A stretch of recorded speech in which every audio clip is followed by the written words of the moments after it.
সকল দর্শক বন্ধুকে আমার সালাম, শুভেচ্ছা এবং নমস্কার। নির্বাচন নিয়ে এই যে জটিলতা, সেটা নিয়ে একটু সহজ করে বোঝানোর জন্য, বলার জন্য এই ভিডিওটা করছি। যেহেতু একজন মাস্টারমশাই মানুষ, আশা করি আইনি এই জটিলতাটা সহজ করে আপনাদের সামনে তুলে ধরতে পারবো এবং আপনারা বুঝতে পারবেন কেন আজকে বাংলার প্রায় 34 লাখ মানুষের হাহাকার, তার আগে 91 লাখ, এই ঘটনাটা কেন ঘটলো, কেন হলো, এটা ষড়যন্ত্র না একটা প্রহসন। আমি মনে করি এই পুরো নির্বাচনটাই অবৈধ, সাংবিধানিকভাবে অবৈধ, এবং এটাকে বানচাল করে দেওয়া উচিত ছিল। কিন্তু আপনারা তো বুঝতেই পারছেন বিচার ব্যবস্থা যে অবস্থায় এসে দাঁড়িয়েছে। বিচারকরা তাদের অবসরকালীন সুবিধার কথা চিন্তা করে রায় পরিবর্তিত হচ্ছে, এটা আমরা সবাই জানি। তবে প্রথমেই চলে আসি যে এর শুরুটা কোথায় হলো। প্রথমে জানতে হবে আইনের ধারাগুলো, আপনাদের জানতে হবে, সংবিধানকে জানতে হবে। একদম সহজ করে আমি বলার চেষ্টা করছি। জনপ্রতিনিধিত্ব আইন 1950, এই অনুসারে ভারতের সমস্ত নির্বাচনগুলো পরিচালিত হয় এবং সম্পূর্ণ হয়। তাহলে ওই আইনে কি বলা আছে সংক্ষেপে একটু জানার চেষ্টা করব। কোনো মানুষের, কোনো নাগরিকের নাম ভোটার তালিকা থেকে বাদ দিতে পারবে না এ আইনের বাইরে, এটা প্রথম কথা। তাহলে কি কি শর্ত দেওয়া আছে যে কোন কোন বিষয়ের উপরে ভিত্তি করে নাগরিকদের, ভোটারদের নাম বাদ দেওয়া যায়। 1 নম্বর বলি, কোনো ব্যক্তির যদি মৃত্যু হয় তার নামটা বাদ দিতে হবে, মানে মৃত ব্যক্তির নাম রাখা চলবে না। 2 নম্বর, কোনো ব্যক্তি যদি অন্যত্র চলে যায় বা স্থানান্তর বা অন্য জায়গায় বসবাস করেন তাহলে তার নাম রাখা যাবে না। ডুপ্লিকেট, 3 নম্বর হলো ডুপ্লিকেট এন্ট্রি, মানে এক ব্যক্তির নাম একাধিক জায়গায় রয়েছে, বাকি জায়গায় এক জায়গায় রেখে অন্য জায়গাগুলো কেটে দিতে হবে, এটাকে বলা হচ্ছে ডুপ্লিকেট এন্ট্রি। ভুল বা মিথ্যা তথ্য, কোনো ভোটার যদি ভুল তথ্য দিয়ে ভোটার তালিকায় নাম উঠান তাহলে তার জন্য কিন্তু সেই ভোটারের নাম ডিলিট করতে হবে বা বাতিল করতে হবে। 5 নম্বর মানে অযোগ্যতা। অযোগ্যতা বলতে এখানে কোনো মানুষ যদি মানসিক ভারসাম্যহীন হয়ে যান তাহলে কিন্তু তার নামটা বাদ দেওয়ার কথা বলা হয়েছে। আর 6 নম্বরে বলা হয়েছে বয়স সংক্রান্ত বিষয়, অর্থাৎ কোনো নাগরিক যদি 18 বছর হওয়ার আগেই ভোট তুলে দেন তাহলে সেই ভোটটাকে বাতিল করতে হবে। তাহলে এটা একদম সংবিধানে স্পষ্ট করে বলা আছে যে কোন সব ভোটারের নাম ভোটার তালিকা থেকে বাদ দিতে হবে। তাহলে এই 6টার বাইরে অন্য কোনো কারণে ভোটার তালিকা থেকে নাম বাদ দেওয়া যাবে না, এই অধিকার নির্বাচন কমিশনকে দেওয়া হয়নি। এটা প্রথমে মাথায় রাখুন। সংবিধানের বাইরে নির্বাচন কমিশন বা প্রশাসন কোনো কাজ করতে পারেন না, সেই অধিকার সেই সংস্থাকে দেওয়া হয়নি। তাহলে এই 6টা তালিকার বাইরে কিভাবে বাদ দেওয়া হলো? লজিক্যাল ডিসক্রিপেন্সি নামে। 1 নম্বর, এই যে লজিক্যাল ডিসক্রিপেন্সি, তার আগে বলি লজিক্যাল ডিসক্রিপেন্সিটা আনার আগে যে SIR, স্পেশাল ইন্টেন্সিভ রিভিশন, এই কথাটাই অসাংবিধানিক। স্পেশাল ইন্টেন্সিভ রিভিশন বলে সংবিধানে কোনো কিছু শব্দ নেই, এটাই প্রথমে আগে আসতে হবে। ইন্টেন্সিভ রিভিশন বলা আছে, তাহলে ধরে নিলাম ভালো উদ্দেশ্যে ভোটার তালিকাকে স্বচ্ছ করার জন্য SIR এর অবতারণা, কিন্তু যে ভালো উদ্দেশ্যে করা হয়েছিল সেটা আমরা কিভাবে বুঝবো? স্পেশাল ইন্টেন্সিভ রিভিশন যদি ভালো উদ্দেশ্য থাকতো তাহলে 2025-এর জানুয়ারিতে বা ফেব্রুয়ারিতে এই কাজটা শুরু করতে হতো। নির্বাচন কমিশন কখন শুরু করেছেন জানেন? এত অল্প সময় এই বিস্তারিত একটা ভোটার তালিকা খুঁটিয়ে পরীক্ষা করা সম্ভব নয়, কোনো নির্বাচন কমিশনের পক্ষেই সম্ভব নয়। 8 কোটি ভোটারের ভোট খুঁটিয়ে দেখা, ভোটার তালিকা খুঁটিয়ে দেখা। তাহলে আমার প্রথম প্রশ্ন, নির্বাচন কমিশন যথেষ্ট সময় নিয়ে এই SIR শুরু করলো না কেন? যদিও SIRটা একদম, আমি সরাসরি বলছি, এই SIR সাংবিধানিকভাবে অবৈধ, এর কোনো অস্তিত্ব সংবিধানে পাবেন না। এটা জ্ঞানেশ কুমারের মন গড়া তথ্য বা উপায় বা মেথড, যে মেথড প্রয়োগ করা যায় না। আপনারা লক্ষ্য করবেন নির্বাচন কমিশনের নির্বাচন পদ্ধতির জন্য কোনো বদল করতে হয় তাহলে কিন্তু সেই আইনটা পাশ করাতে হবে। এখনো আমাদের ভারতবর্ষে জনপ্রতিনিধিত্ব আইন 1950 অনুসারে এই নির্বাচনগুলো কিন্তু পরিচালিত হয়। তাহলে কি দেখা গেল যে SIR এটা একটা অসাংবিধানিক শব্দ এবং অসাংবিধানিক পদ্ধতি। হ্যাঁ, ইন্টেন্সিভ রিভিশনের কথা বলা আছে কিন্তু স্পেশাল কথাটা বলা নাই। আর এটা যথেষ্ট সময় নিয়ে আগে থেকে শুরু করতে হয়, যেহেতু এই SIRটা বা ইন্টেন্সিভ রিভিশনটা হয় 20 বছর পর পর, কাজেই যথেষ্ট সময় ছিল নির্বাচন কমিশনের হাতে, সেটা আগে শুরু করতে পারতেন কিন্তু করেননি। কাজে এই SIR, এটা কেন যে এই SIR বা স্পেশাল ইন্টেন্সিভ রিভিশনটা সুপ্রিম কোর্টে চ্যালেঞ্জ হলো না আমি বুঝতে পারলাম না। 1 নম্বর, তাহলে ওই SIR করতে গিয়ে কি গন্ডগোলটা হয়েছে আপনাদের বলি। গন্ডগোল নয়, এটা গন্ডগোলটা তৈরি করা হয়েছে। এই যে ত্রুটিটা, প্রথমেই কি করা হয়েছে, সফটওয়্যারের বা AI এর সাহায্য নেওয়া হয়েছে। সফটওয়্যার কি করেছে আপনাদের বলি, সেই 2002 সালের যে তালিকা তার পিডিএফ ভার্সনটাকে সিএসবিতে কনভার্ট করতে গিয়ে প্রচুর ত্রুটি ধরা পড়েছে, প্রচুর ত্রুটি। সে বাংলা থেকে ইংরেজিতে করেছে এবং সফটওয়্যার কি করে সামান্যতম একটা বানান ভুল বা লেটার বা বর্ণ থাকলেও ভুল থাকলেও কিন্তু সেটা ধরে নেবে। নির্বাচন কমিশনের দায়িত্ব ছিল যে ভুলগুলো ত্রুটিগুলো ধরা পড়লো সেটা ম্যানুয়ালি কারেকশন করে এগিয়ে যাওয়া। নির্বাচন কমিশন কিন্তু সেটা করলো না। যে ভুলগুলো ধরা পড়লো সেই ভুলগুলো দিয়েই অগ্রসর হলো, নিয়েই অগ্রসর হলো। তারপর কি হলো, ভুলের উপর ভুল, ভুলের উপর ভুল, ভুলের উপর ভুল, ভুলের একটা পাহাড় তৈরি করে বসলো। আর এই সফটওয়্যারটা, যে সফটওয়্যার এখানে প্রয়োগ করা হয়েছে, আশ্চর্য হয়ে যাবেন জানলে এই সফটওয়্যারটা প্রয়োগ করার আগে তার টেস্ট হয়নি, তার পরীক্ষা করা হয়নি যে এই সফটওয়্যারটা কেমন কাজ করে। সোজা সফটওয়্যারটা নেওয়া হয়েছে এবং এখানে এসআইআর এর কাজে লাগানো হয়েছে। কাজে বুঝতেই পারছেন, সফটওয়্যার যদি হোসেনের জায়গায় ইউ আর ও এর পার্থক্য পায় সেখানে ধরে নেবে, তাই হয়েছে। আমার এক প্রধান শিক্ষক বন্ধু আছেন যিনি এমডি, যার নাম 2002 সালে আছে শেখ ফারুক আলম। তিনি ফর্ম নম্বর 8 ফিল আপ করে তার নাম সংশোধন করে হয়েছেন এমডি ফারুক আলম। বাস, তার নামটা আন্ডার অ্যাডজুডিকেশনে চলে এসেছে। হবেই, সফটওয়্যার ক্ষুদ্রতম ত্রুটিগুলো পর্যন্ত সেখানে ধরে নেবে। তাহলে নির্বাচন কমিশনের উচিত ছিল যে ত্রুটিগুলো দেখা যাচ্ছে 2002 এর লিস্ট এবং 2026-এর লিস্ট, এই লিস্টটাকে ম্যানুয়ালি কম্পেয়ার করার দরকার ছিল। সেটা নির্বাচন কমিশন করেনি, আর করতে পারবে না। তো এত অল্প সময় এই একটা বিশাল বড় কাজ করা সম্ভব নয়। তাহলে এটা গেল এসআইআর। এসআইআর কি নিয়ে আসলো? লজিক্যাল ডিসক্রিপেন্সি, তার মানে অমিল। এটা একটা মানে অদ্ভুত ব্যাপার। ভারতবর্ষে কখনো এরকম হয়েছে আমরা শুনিনি, পৃথিবীতে কখন কোথাও হয়েছে কিনা জানি না আমি। অমিল কিসের অমিল? যে 5-6টা অমিলের কথা বলে সবাইকে হিয়ারিং নোটিশ পাঠানো হয়েছিল, সেটা নির্বাচন কমিশনের অধিকার নাই এই হিয়ারিং এ টাকা। কেন ডাকবে এইসব অমূলক বিষয়গুলোর উপর ভিত্তি করে মানুষকে হয়রানি করার জন্য? এটার উপর কিন্তু সুপ্রিম কোর্টে চ্যালেঞ্জ হয়নি। কি বলেছে সেটা আপনারা জানেন, যে বাপ বেটার মধ্যে বয়সের পার্থক্য 15 বছর থাকবে কেন? বাপ বেটার মধ্যে, বাবা পিতামাতা সন্তানদের মধ্যে 50 বছরের ফারাক কেন? দাদু নাতনির 60 বছরের ফারাক কেন? এগুলো তো বালখিল্য ব্যাপার, ছেলে খেলা। এগুলো দেখার অধিকার কে দিয়েছে? জ্ঞানেশ কুমারকে বা নির্বাচন কমিশনকে? আমাদের ভারতের সংবিধান দিয়েছে? কখনোই দেয়নি। এটা সংবিধান বিরোধী কাজ। এটা কোথায় একটা নামের বানান ভুল হয়েছে এ প্রসঙ্গে বলি, নির্বাচন কমিশনে আমাদের অধিকার দিয়েছে ফর্ম 8 ফিল আপ করে আমাদের নাম সংশোধন করার জন্য। 2002 এর পরে প্রচুর মানুষ তাদের নাম সংশোধন করেছেন ফর্ম নাম্বার 8 ফিল আপ করে, কিন্তু সেগুলো প্রতিফলিত হয়নি। কেন হয়নি? কারণ ওই সফটওয়্যার 2002 সালে ডাটাটাই নিয়েছে, তার পরবর্তীতে যে নামগুলো সংশোধন হয়েছে টাইম টু টাইম, বছরে বছরে যে নাম সংশোধন হয়, সেটা কিন্তু সেই সফটওয়্যার গ্রহণ করেনি। তাহলে তো ভুল থাকবেই। আমার নিজের নামটা আমি সংশোধন করেছি, অনেকেই করেছেন, লাখ লাখ মানুষ তাদের নাম, তাদের বাবার নাম, তাদের লিঙ্গ, এসবগুলো সংশোধন করেছেন। তাহলে কি হলো ব্যাপারটা? এই ভুলগুলো থেকেই গেল এবং এগুলোর নাম দিয়েছে logical discrepancy under under adjudication. যে কথাটা, এই যে আন্ডার অ্যাডজুডিকেশন, এই কথাটাই সংবিধানে নেই। সংবিধানে স্পষ্ট দুটো জিনিস বলেছে, হয় তালিকায় নাম থাকবে, না হয় তালিকায় নাম থাকবে না। যাদের নাম তালিকায় থাকবে তারা ভোট দেবে, কিন্তু মাঝখানে লটকে রাখার কোনো, ঝুলিয়ে রাখার কোনো প্রভিশন সংবিধানে দেওয়া হয়নি। কি হয়েছে? সাসপেক্টেড বলে বা অ্যাডজুডিকেশন বলে একটা লিস্ট বের করে রেখে দিল। কে বলেছিল জ্ঞানেশ কুমার বা তার নির্বাচন কমিশনকে একটা সাসপেক্টেড তালিকা বের করতে হবে? কখনো করা যায় না। ভারতীয় সংবিধানে সাসপেক্টেড তালিকা বলে কোনো কিছু হয় না। হয় নাম থাকবে আর না হয় নাম বাদ দিতে হবে। এটা একটা সাধারণ মানুষও জানেন।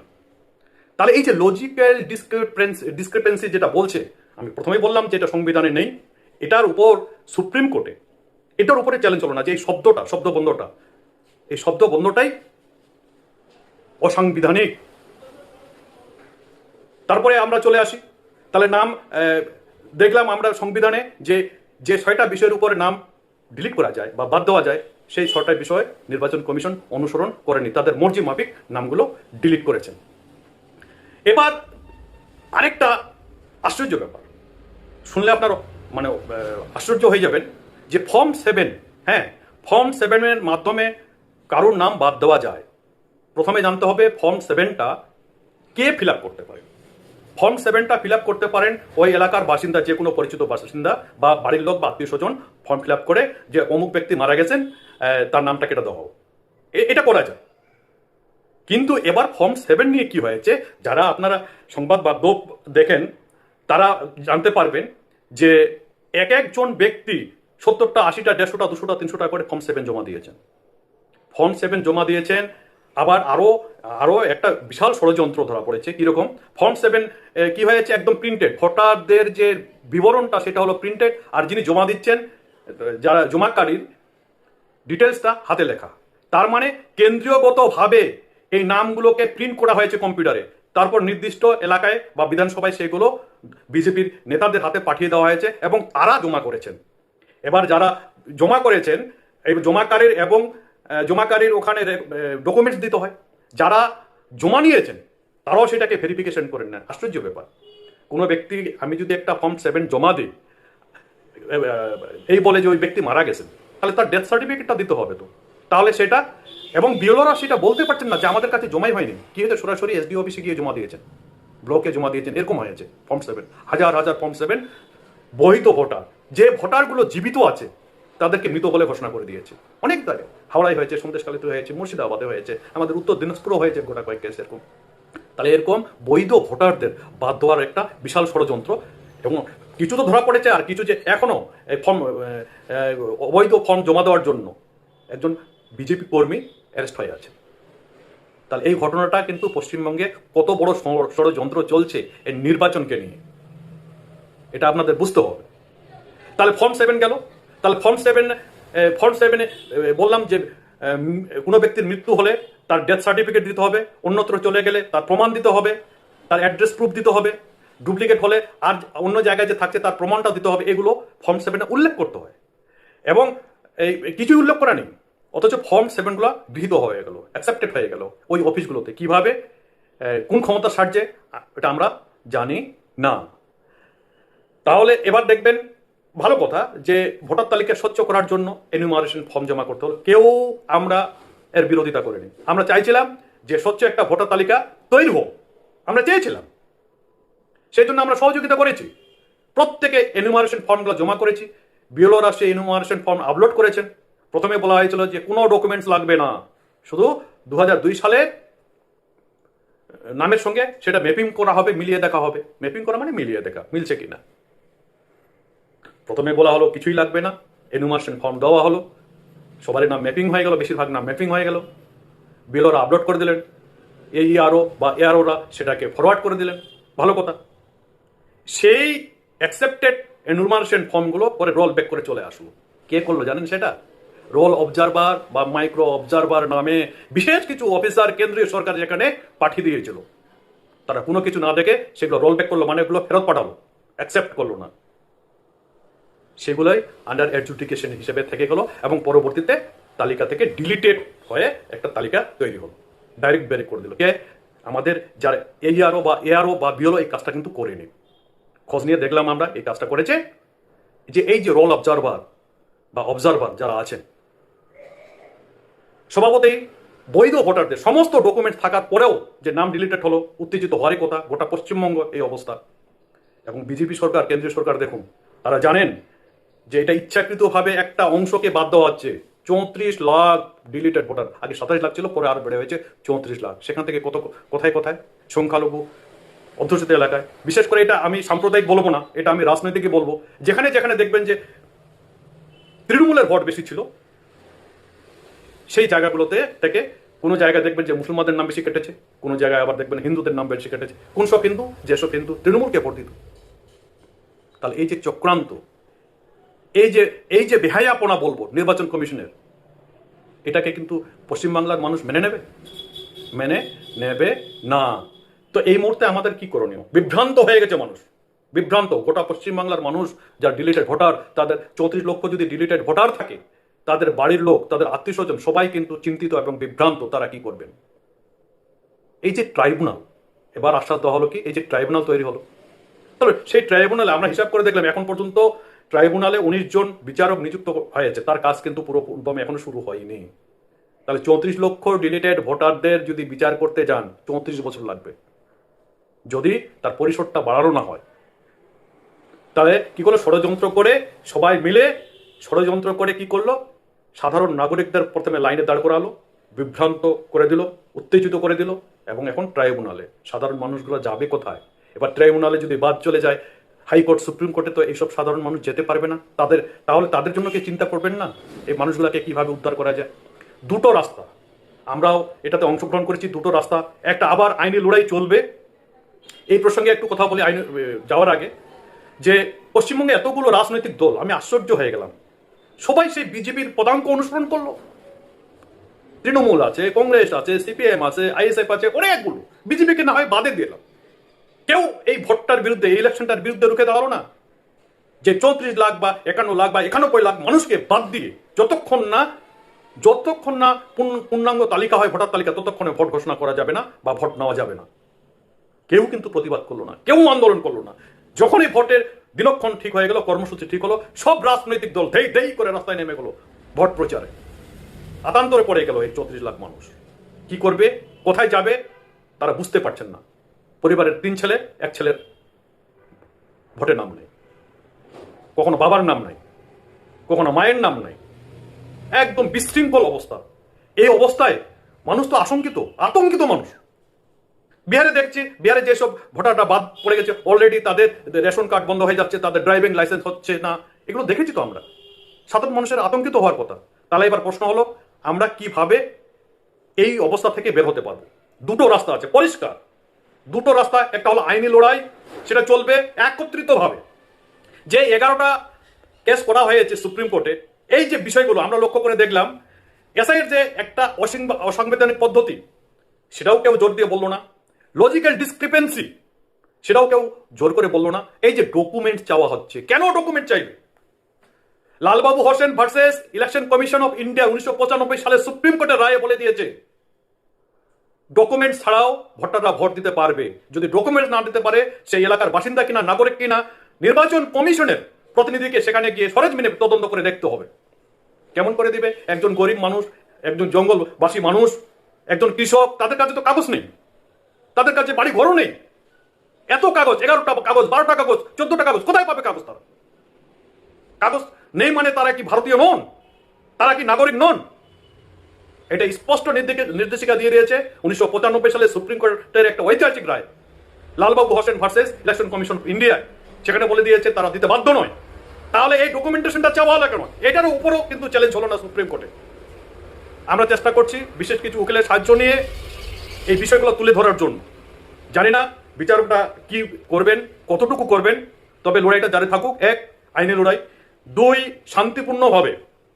আপনারা লক্ষ্য করে দেখবেন, যেন বিক্ষোভ না করতে পারে, প্রতিবাদ না করতে পারে। ভোটের 1 মাস আগে প্রায় 2.5 লাখ সেনাবাহিনী পশ্চিমবাংলায় ঢুকিয়ে দিল। ষড়যন্ত্রটা বুঝতে পেরেছেন? পশ্চিমবঙ্গবাসীকে বলছি, প্রত্যেকটা পদক্ষেপ আপনারা মনে রাখবেন। নির্বাচন কমিশন কি করছেন? পক্ষপাতমূলক নির্বাচন কমিশন কি করছেন? বিজেপি কি করছে? ভোট হোক 2.5 লাখ কেন, 6 লাখ, 5 লাখ সেনাবাহিনী নামাক, আমাদের আপত্তি নেই। কিন্তু 34 লাখ মানুষকে বাদ দিয়ে ভোট হবে, বৈধ নাগরিককে বাদ দিয়ে ভোট হবে। আপনারা জানেন একটা ভোটের কম বেশি রেজাল্ট কি হয়ে যেতে পারে? 100 ভোটের রেজাল্ট কি হয়ে যেতে পারে? আমরা বলছি না কোন দল আসবে, সেখানে বিজেপি আসতে পারে, তৃণমূল আসতে পারে, সিপিএম আসতে পারে, কংগ্রেস আসতে পারে, যাই আসুক না কেন, কিন্তু এই মানুষগুলোকে, নাগরিকদের তো ভোট দেওয়ার অধিকারটা দিতে হবে। রাষ্ট্রের ক্ষমতা বলে একজন নাগরিককে এই নির্বাচনের অংশগ্রহণ থেকে দূরে রাখা যায় না।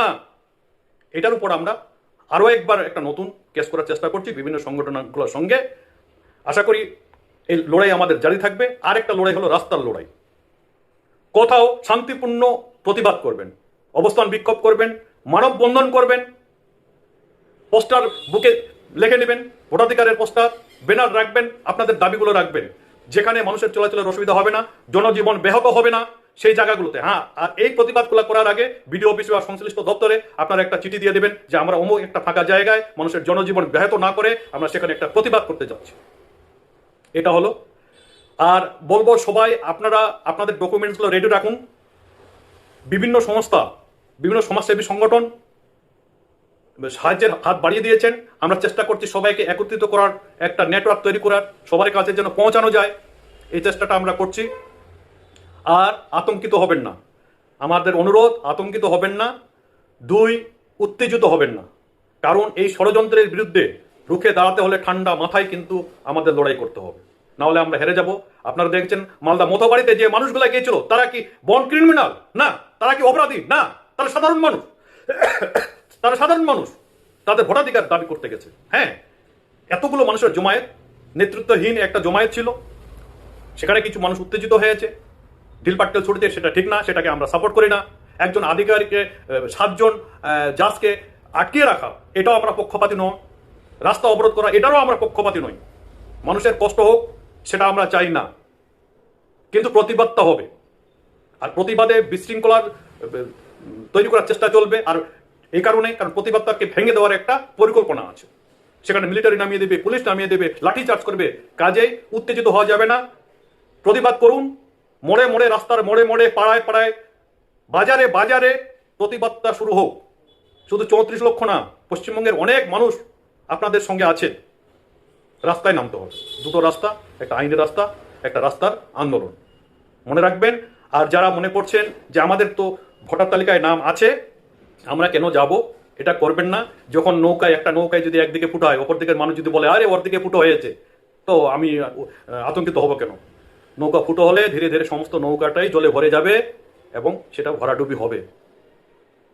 পাড়ায় আগুন লাগলে দেবালয়ে রক্ষা পায় না। কাজে বাঙালিরা চিরকালে মননশীল, চিন্তাশীল। সকলকে অনুরোধ করব, এই মানুষগুলোর পাশে দাঁড়ান, গণতন্ত্রকে রক্ষা করুন, সংবিধানকে রক্ষা করুন। সংবিধান ধ্বংসের যে একটা প্রচেষ্টা, সেটা রুখে দিন। ধন্যবাদ সকলকে, ভালো থাকবেন।